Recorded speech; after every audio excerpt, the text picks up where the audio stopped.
کچھ لوگ ایسے ہیں جو اتنا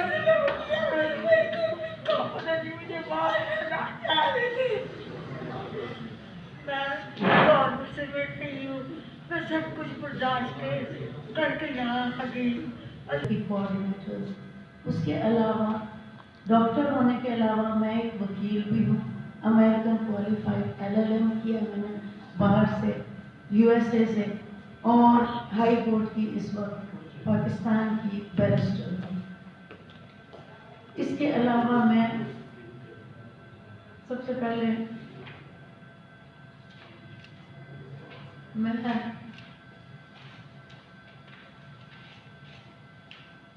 پاکستان اکیڈمی آف لائرز ایسوسی ایشن کی CEO بھی ہوں, جو کہ ایک رجسٹرڈ تنظیم ہے. میں ایک اوورسیز پاکستانی ہوں, اور مورکت 11 جنوری کو تقریباً رات میں شام کے تقریباً 4-4:30 بجے کے دوران 4 ڈاکو نما انسان آتے کرتے, منہ پہ کپڑا لپیٹے, انہوں نے میرے گھر میں ہاؤس بریکنگ کی. اندر داخل ہوئے. نیچے کے پورشن سے میرا 18 تولے سونا, $17,000, ایک ایری الیکزا کیمرہ, میرے بیٹے کی 2 ریچارڈ مل اور ایک راٹو کی گھڑی چرائی. اور اس کے علاوہ انٹرنیٹ کنیکشن گھر کا آف کیا. وہ لوگ جانتے تھے کہ اگر کوئی گھر کے اندر موجود ہے وہ سیدھا میرے کا فون کرے گا واٹس ایپ پہ, اور وہ صرف انٹرنیٹ سے کنیکٹ ہوتا ہے. انہوں نے انٹرنیٹ کنیکشن آن کی. اس کے علاوہ کیمرہ کی ریکارڈنگ کو سٹاپ کیا, اور ریکارڈر بھی اس میں چرا دیا. اس کے بعد وہ اوپر والے پورشن میں گئے. ظاہری بات ہے اثر کا وقت تھا یا اثر کے بعد کا. میری والدہ صاحبہ آرام کر رہی تھی. ان کو انہوں نے خوب زد و کوب کیا, مارا, ان کے منہ پہ ہاتھ رکھا. جب انہوں نے شور مچانے کی کوشش کی, لاتیں ماری, ان کو اوور کم کیا, ہراسمنٹ کی, اور پوچھنے لگے کہ میری والدہ نے کہا کہ آپ کون لوگ ہو, کیا کرنے آئے ہو, کچھ چوری کرنا لے جاؤ, مجھے نہ مارو, مجھے بخش دو. اس کے بعد 3 بندوں کو ایک بندے نے کہا کہ مائی میں بہت زور ہے, اس کو قابو کرو. 3 بندے آئے, والدہ نے مزاحمت چھوڑ دی, انہیں کمرے میں بند کیا. اللہ جانے کیا کچھ کرتے رہے. باہر کوئی چیزیں میرے گھر میں رکھی ہیں, لیگل نکالی ہیں, کیا کرتے رہے ہیں. اور اس کے بعد اوپر والی منزل میں, اور پھر دونوں گاڑیاں لے کے فرار ہو گئے. سوال یہ پیدا ہوتا ہے, میں یہی بدحواسی میں, مجھے فلائٹ نہیں مل رہی تھی امریکہ سے, میں فلائٹ لے کے اور بدحواسی میں پاکستان آئی ہوں. میں امریکہ میں اس وقت کیپلن سے لائیو لیکچرز کا کورس کر رہی تھی. میں نے نیو یارک اسٹیٹ بار کا امتحان دینا 28 فروری کو, جس کا پروف ہے اس میں, میری ٹکٹ اس میں ہے. اس کے بعد میں آتے ہی میں تھانے میں گئی. وہاں پہ SHO صاحب میرے گھر آئے ہیں, میرے سے تھانے کی اپلیکیشن لے گئے کہ آپ کو جانے کی ضرورت نہیں ہے. اس اپلیکیشن کا کوئی کھوج ہی نہیں ہے. اس کے بعد میں IG آفس میں گئی ہوں. انہوں نے تھانے دار کو کہا کہ آپ رپورٹ, انہوں نے بڑے اس سے کہا آج آپ جائیں گی تو رپورٹ درج ہوگی, انویسٹیگیشن شروع ہو جائے گی. لیکن ابھی تک کوئی انویسٹیگیشن نہیں ہوئی, کچھ بھی نہیں ہوا. میں ایک وکیل ہوں, سمجھ بوجھ رکھتی ہوں, ایک سمجھدار عورت ہوں. میرے حساب سے, قانونی حساب سے 3 پاسبلٹی ہیں. نمبر 1, یا پولیس کی مدد سے پولیس نے ڈاکہ ڈلوایا میرے گھر پہ, جو وہ ایکسپوز ڈاکوؤں کو نہیں کرنا چاہ رہے, اور کہ وہ خود بھی نہ ایکسپوز ہو جائیں, لوکل پولیس ڈپارٹمنٹ. اور ایک چیز میں بتانا بھول گئی, نیکسٹ ڈے 2 دن مسلسل میری والدہ جاتی رہی ہیں, اپنے زخم دکھاتی رہی ہیں, 3 گھنٹے روتی رہی ہیں پولیس اسٹیشن میں بیٹھ کے کہ بھائی رپورٹ درج کرو, میں نے میڈیکل کرانا, میں کہاں جاؤں. کیونکہ میں نے انہیں بتایا تھا, میں DMS رہ چکی ہوں, کہ FIR کے بغیر ہم لوگ MLC نہیں کاٹتے.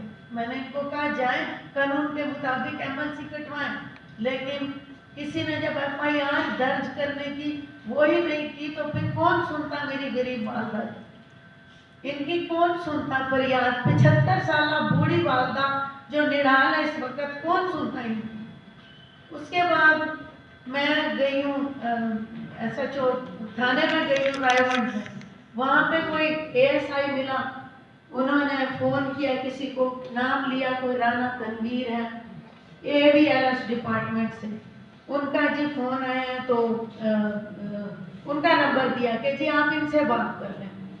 दूसरी सूरत हाल ये हो सकती है कि मेरे घर पे कोई कस्टम वाला नहीं हो, तो मैं आपको बताती चलूँ, कस्टम वालों को अगर मर्सिडीज और लैंड क्रूजर उठानी है मेरे घर से तो उनको FBR में इन्फॉर्म किया जाता है कराची में और हर जगह, एक तरीका होता है उनका, उसके बाद वो FIO को मुतला करती है, फिर वो दोनों मिल के नोटिस दिया जाता है ऑनर को या कार शोरूम वालों को कि जी आपकी फला गाड़ी का कस्टम पे नहीं हुआ, आप कस्टम पे करें या जो भी है, और कानूनी उसके बाद उनको लीगल एक्शन लिया जाता है। लीगल एक्शन में भी वो नहीं पेश होते, फिर उनको हक हासिल होता है, वो आए अंधाधुंध और आपकी गाड़ी उठा के ले जाएं घर से, अगर कस्टम पे वो बंदे थे, जो कि नहीं है।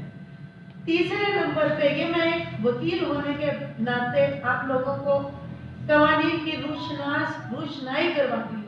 तीसरे नंबर पे अगर AVLS के बंदे थे, जो कि किसी ASI राना तनवीर का नाम सामने आया, उसने मुझे नंबर दिया, बल्कि मुझे थ्रेट किया है, मुझे जानी थ्रेट किया है कि आप ये जो सब कुछ कर रही हैं इसका अंजाम अच्छा नहीं होगा डॉक्टर साहिबा। ये बैठे हुए मेरे साथ बाहर के, बहुत बहुत शुक्रिया बार एसोसिएशन, आपने मेरी इतनी सपोर्ट की, मैं आपकी बहुत ज़्यादा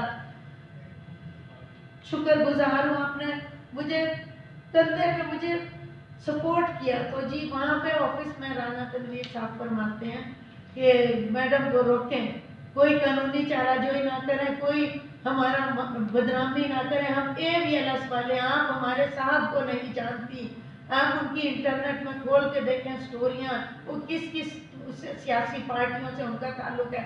मुझे वो साहब का वो दे रहे थे जो उनके आई डोंट नो SP हैं, SSP हैं, DSP हैं, मुझे कुछ अंदाजा नहीं है उसका। मैं अपनी गाड़ियाँ देखने के लिए AVLS के थाने में गई, वहाँ पे अज़ल से ही मैंने नकाब किया हुआ था और देखा कि अज़ल से ही बाहर मिल गए मुझे इनके मुखबर अंदर वालों के, अंदर जो थाने में राना तनवीर जैसे के बैठे हुए, मैडम कौन सी गड्डी है, निकलवा दें। मैंने कहा कितने पैसे लोगे निकलवाने के? कहता है जी आप गड्डी दसो ओदे हिसाब में पैसे दसांगा। मैंने कहा मैं चलो ये ऐसे वहाँ कोई गाड़ी खड़ी थी कोरोला, मैंने कहा ये अपनी गाड़ियाँ तो मुझे ना तो थानों में किसी थाने में नजर नहीं आई, इसका मतलब वो पुलिस वालों ने मिलकर डकैती किया। तो मैंने कहा चलो जरा देखूं क्या करप्शन हो रही है पाकिस्तान में।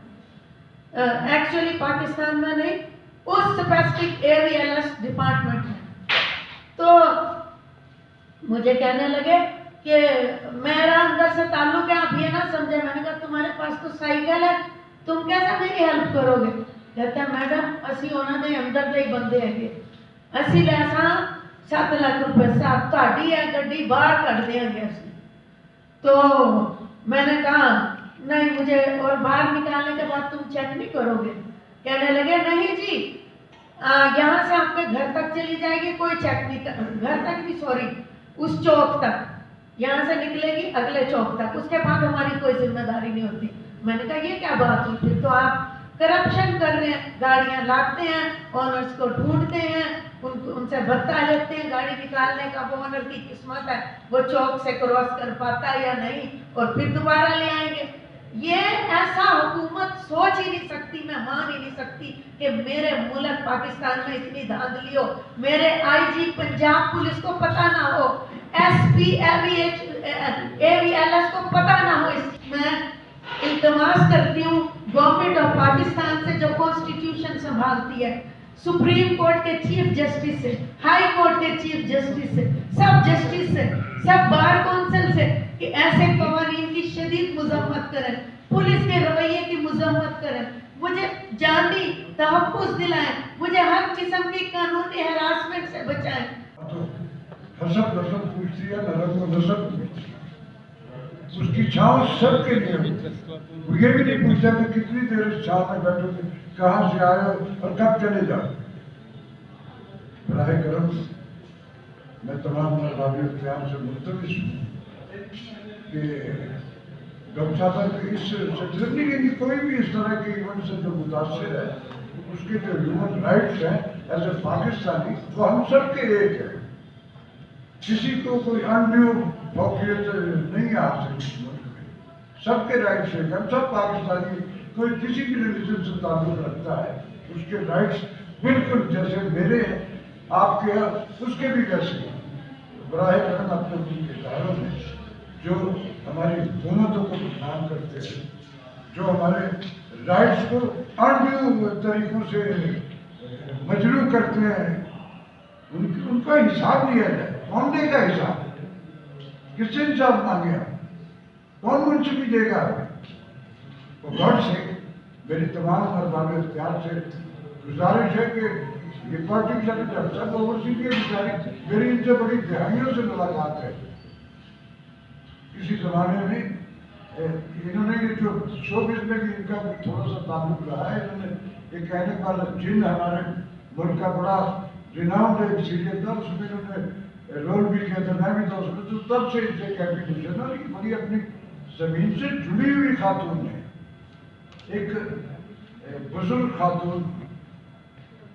क्या उनके साथ हाल किया, मेरी शायद बड़ी तकलीफ की बात है। मैं फिर एक बार बड़ी पुरजोर गुजारिश करूँगा बाब इख्तियार से कि बराए करम इनके इस साझे की जो इन्होंने फरमाया कि ऐसे ऐसे इसको स्कैन किया जाए, और जो जो कुछ अनड्यू हो, अगर उन गाड़ियों का कोई मसला है एफबीआर का, तो जो एक लीगल प्रोसेस होता है जो सबके लिए, वो इनके साथ किया जाए। इनसे कहे कि जी उसके कागजात लाए दिखाए, जो कुछ इनके पास उनका होगा ये ला के उनके एफबीआर में ये जहाँ भी उनके पास उसको। लेकिन ये अनड्यू तरीके से ब्लैकमेलिंग करना, एक डॉन की शक्ल में एक एटीट्यूड लेके आना और उसमें पैदा के रास्ते ढूंढना वेरी डेंजरस।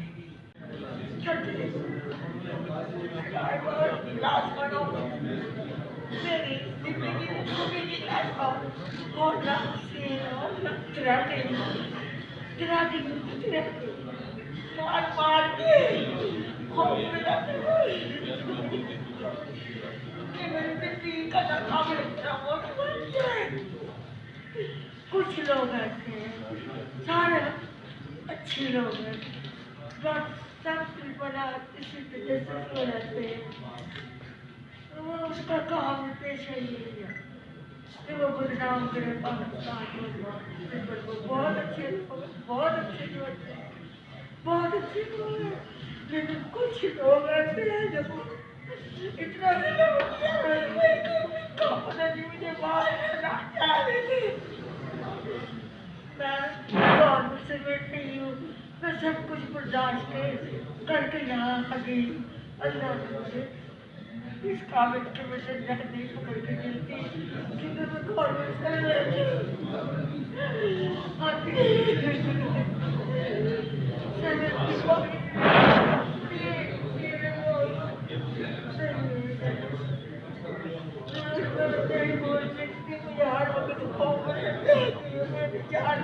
मेरे बच्चों को, मेरे नवासों को, मेरे पोता पोतियों को, मेरी जुलूमरान मामूल जिन्हें तो राजा की जान चली गई तो कहाँ से आएगी? ठीक है, थैंक यू।